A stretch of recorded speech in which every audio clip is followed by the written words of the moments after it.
श्री स्वामी समर्थ.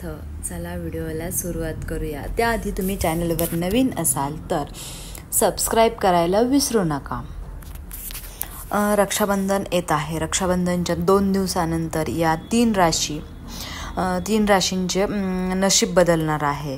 त्यांना अपार धनसंपत्ती आणि पैसा मिळणार आहे. कोणत्या आहेत त्या राशी बघूया. त्यासाठी हा तुम्ही व्हिडिओ शेवटपर्यंत नक्की बघा. बुध एका ठराविक कालावधीनंतर एका राशीतून दुसऱ्या राशीत प्रवेश करतो. बुध ग्रह बुद्धी, ज्ञान आणि व्यवसायकारक ग्रह मानला जातो. बुध यावेळी सिंह राशीमध्ये विराजमान आहे.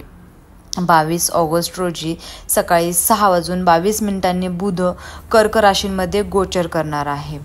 यानंतर 4 सप्टेंबरला बुध सिंह राशीमध्ये कन्या राशीमध्ये प्रवेश करणार आहे. अशा प्रकारे बुध एका महिन्यात 3 वेळा राशी परिवर्तन करत असतो. बुध ग्रह कर्क राशीमध्ये गोचर करणार आहे. याचा थेट परिणाम 12 राशींवर दिसून येतो, पण काही राशींच्या लोकांना त्याचा थेट परिणाम दिसून येणार आहे. यावर्षी रक्षाबंधन हा सण 19 ऑगस्टला आहे. रक्षाबंधननंतर बुध ग्रह गोचर करणार आहे. कोणत्या राशींना फायदा दिसून येणार आहे हे आपण बघणार आहोत. पहिली रास जी आहे ती आहे कन्या रास. बुध गोचरचा कन्या राशीच्या लोकांना मोठा फायदा दिसून येईल. नोकरीच्या ठिकाणी चांगल्या संधी मिळू शकतात. या राशीच्या लोकांना मुलाखतीत यश मिळेल. व्यवसाय करणाऱ्यांसाठी हा काळ खूप फायदेशीर आहे. आर्थिक स्थिती सुधारणार आहे. आर्थिक वृद्धीसुद्धा होईल. यावेळी या काळात या लोकांनी प्रत्येक कामात त्यांना यश मिळणार आहे.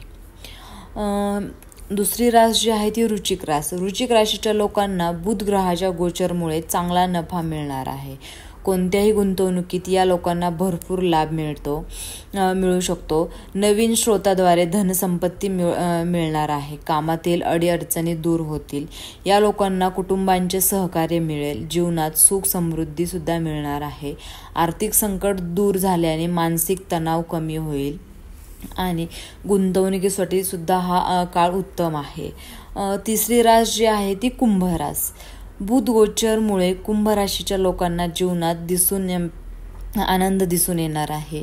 या काळात या लोकांच्या आयुष्यात अनेक सकारात्मक बदल दिसून येणार आहेत. या लोकांना यात्रेचा योग सुद्धा जुळून येणार आहे. प्रत्येक कामात यश मिळणार आहे. अचानक या लोकांना धनलाभ सुद्धा होणार आहे. व्यवसाय करणाऱ्या लोकांसाठी हा काळ खूप उत्तम आहे.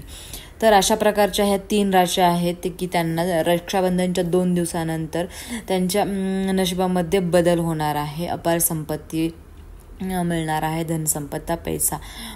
तर व्हिडिओ हा तुम्हाला आवडला असेल तर लाईक करा आणि चॅनलवर नवीन असाल तर सबस्क्राईब करायला विसरू नका. श्री स्वामी समर्थ.